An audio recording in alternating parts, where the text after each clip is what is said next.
قوم کے سردار جو طاقت کے نشے میں تھے انہوں نے سازش کی۔ انہوں نے کہا یہ اونٹنی ہماری آزادی کے خلاف ہے۔ پھر وہ دن آیا جس دن قوم سمود نے اپنی بربادی پر خود دستخط کر دیے۔ ایک بدبخت شخص آگے بڑھا اور اللہ کی اونٹنی کو قتل کر دیا۔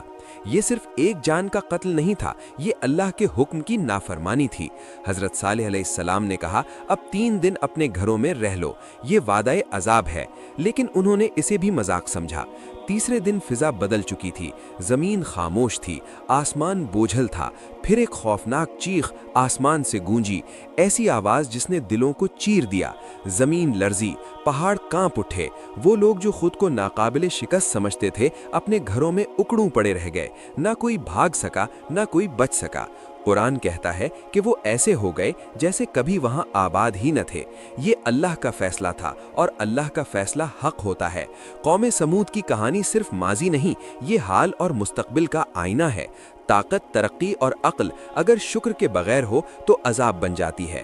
اللہ مہلت دیتا ہے لیکن غفلت کو ہمیشہ نہیں چھوڑتا۔ یہ کہانی ہمیں سکھاتی ہے کہ معجزے دیکھنے کے بعد بھی اگر دل نہ بدلے تو انجام یقینی ہے۔ آج بھی انسان اپنی طاقت پر ناز کرتا ہے۔ یہ داستان ہمیں جھنجھوڑتی ہے کہ غرور چھوڑو اور اللہ کی طرف لوٹو، یہی نجات کا راستہ ہے۔